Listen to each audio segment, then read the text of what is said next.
The night was warm and humid as Korean Air Flight 801, a Boeing 747-300, prepared for its descent toward Antonio B. 1 Pat International Airport in Guam. The aircraft had taken off from Seoul, South Korea, with 254 passengers and crew on board. The journey had been smooth, uneventful, and typical of a routine commercial flight. Captain Park Yong-chul, a seasoned pilot with decades of experience, sat at the controls, meticulously guiding the aircraft through its final approach procedures. However, unseen to the crew, a series of small but crucial errors were beginning to stack up. The airport's glide slope guidance system was out of service that night, requiring the pilots to conduct a non-precision approach. The crew had been briefed about this prior to departure, yet as they neared Guam, confusion began creeping into their communication. The first officer and flight engineer voiced concerns about the heavy cloud cover and the difficulty of visually identifying the runway. Despite this, the captain remained confident, reassuring them that they would manage just fine. Passengers, unaware of the growing tension in the cockpit, remained engrossed in their in-flight routines. Some dozed off in their seats, lulled by the gentle hum of the engines, while others sipped their drinks or chatted softly. Flight attendants made their final rounds, ensuring everyone was buckled in for the landing. But in the cockpit, the pressure was mounting. As the aircraft continued its descent, relying on outdated navigation charts and incomplete weather reports, the captain pushed forward, believing his experience alone would be enough to bring them safely to the ground. The unseen factors that would ultimately lead to disaster were already in motion, and the margin for error was growing perilously thin. At 1,000 feet above the island of Guam, Korean Air 801 was now dangerously close to its final approach. But what should have been a routine descent was becoming increasingly chaotic.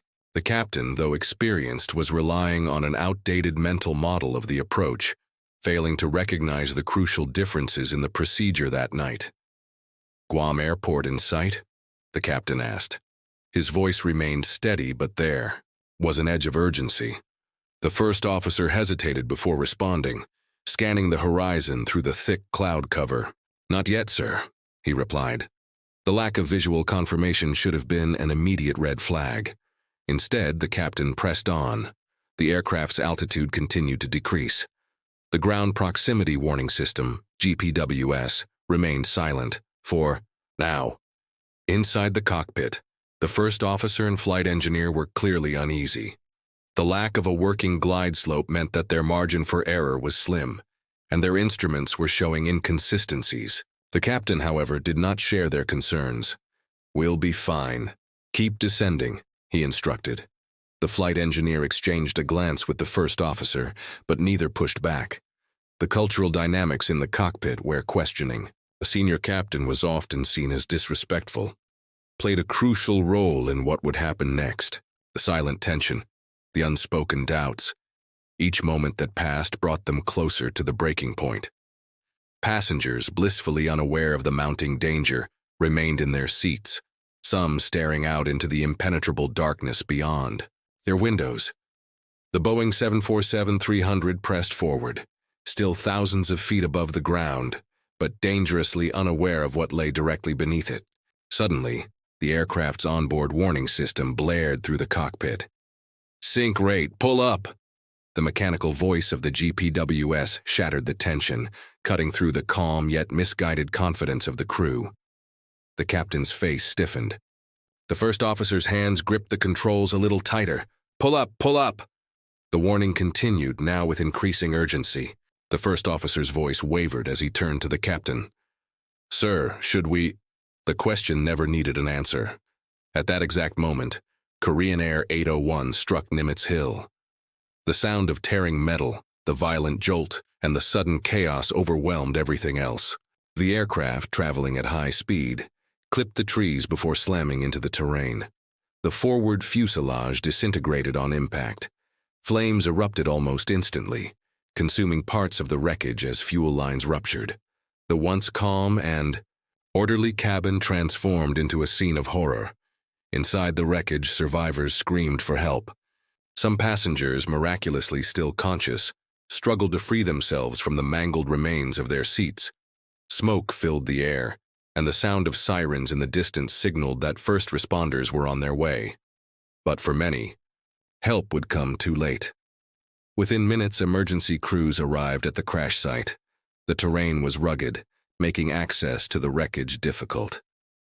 Firefighters, paramedics, and rescue personnel worked frantically, navigating through the burning debris, searching for survivors. The screams and cries of the injured echoed through the night, a haunting reminder of the tragedy that had just folded. Among the survivors, some had managed to crawl out of the wreckage covered in cuts and burns. Others were trapped, their voices growing weaker as time passed. A flight attendant, dazed and bleeding, attempted to help an elderly passenger whose leg was pinned under the twisted remains of a seat. Rescue workers pulled them free just in time before the flames reached their section of the cabin. As daylight broke over the smoldering wreckage, the full scale of the disaster became evident. Of the 254 people on board, 26 had survived.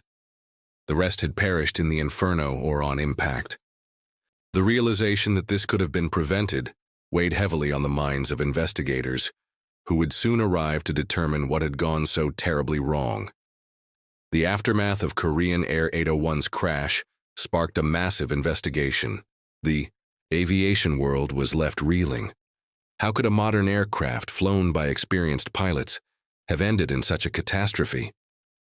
The answers lay in the black box recordings, cockpit voice recorders, and flight data analysis.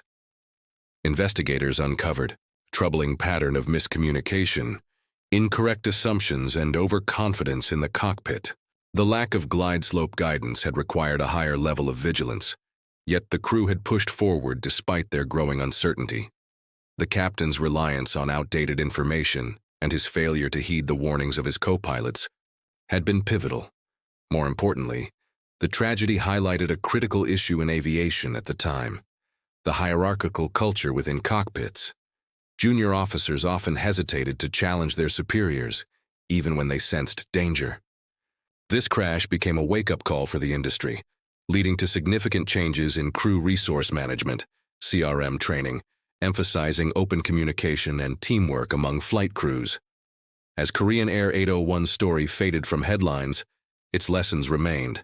Aviation safety measures were strengthened, and pilots worldwide were reminded of the importance of questioning, verifying, and never assuming that experience alone could override the need for caution. For the families of the victims, however, no lesson could erase the pain of that fateful night when a flight that should have landed safely in Guam ended in tragedy.